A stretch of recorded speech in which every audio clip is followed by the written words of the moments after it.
Good evening and thank you for joining us. I'm Phyllis Smith. We hope you had a Merry Christmas. Turning to the weather first, meteorologist Kirk Greenfield joins us now with the first look at your forecast. Kirk?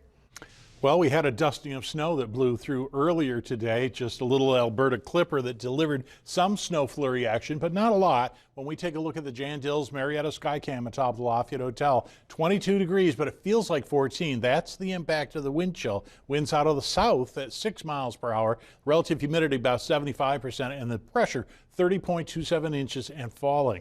Well, we're one of the few places that is not under any sort of a winter weather advisory. When we take a look at the evening planner, we're going to be holding right around 20, 21, 22. Not much variation, but pretty much holding steady as we go with no additional snow flurries expected, certainly no accumulation. But tomorrow, I think you're going to be pleased to see the trend and what we're starting here as we get into the last week of the year. I'll be back in just a few moments with more. Back to you. Thank you, Kirk.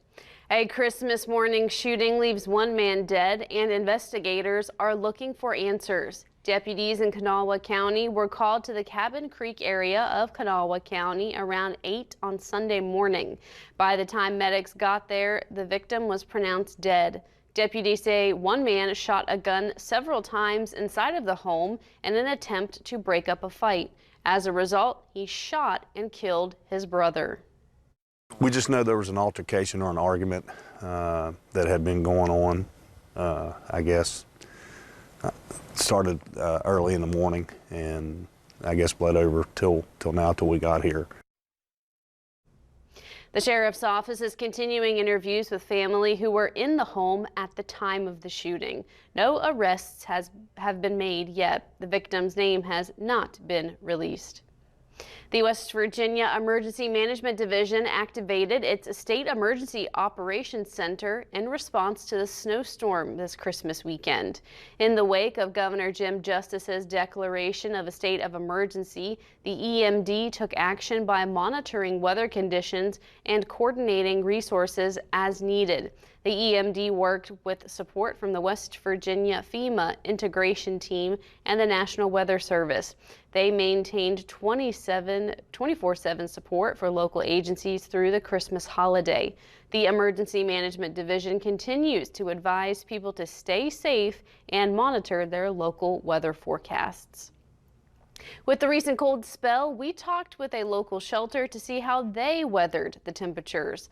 Latrobe Street Mission in Parkersburg opens its doors every day to help people, whether it's giving them a meal or a warm place to stay.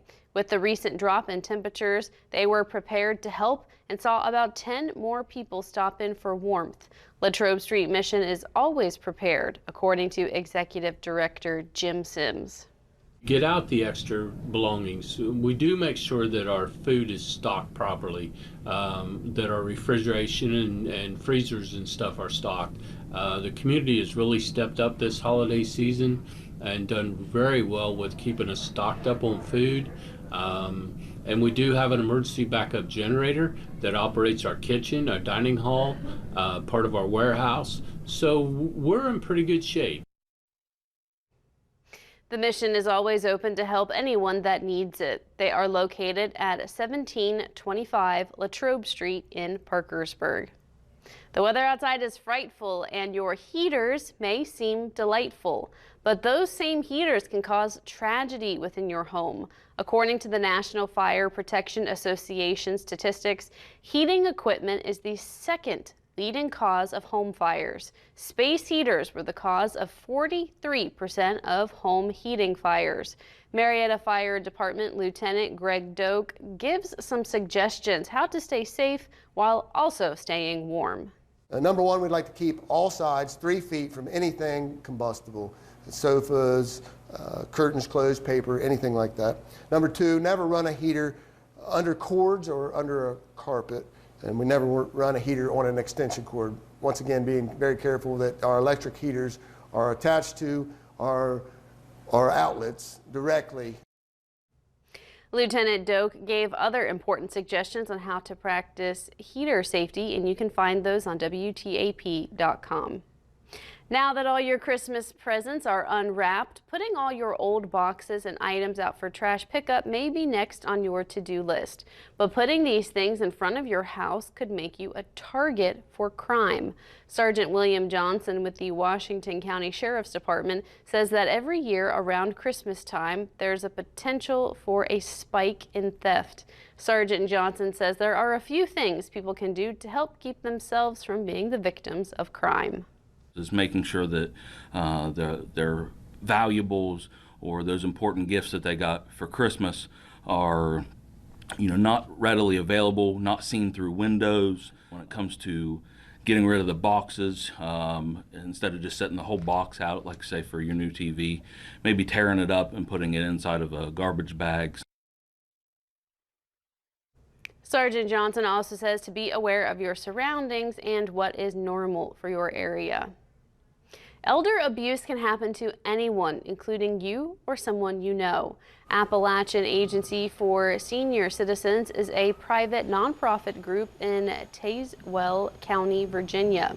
They say each year, 1 in 10 elderly people are reported to have been abused. They add that the abuse could even come from the people closest to the victim.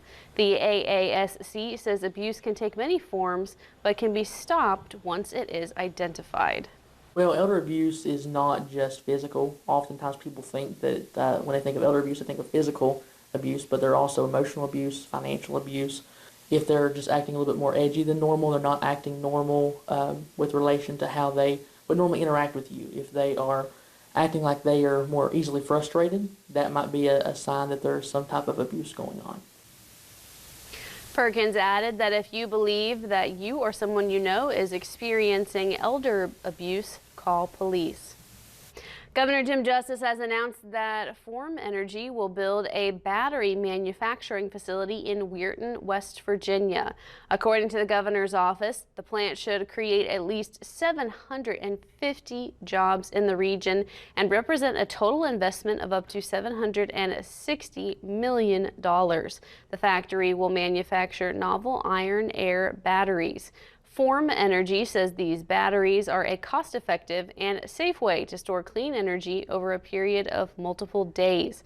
This type of battery is different than the lithium-ion batteries commonly found in phones, laptops, and electric vehicles. Construction of the Weirton factory is expected to begin in 2023, with manufacturing beginning in 2024. Still ahead, more than half of the U.S. population is under some sort of winter storm alert tonight as a historic megastorm grips much of the country.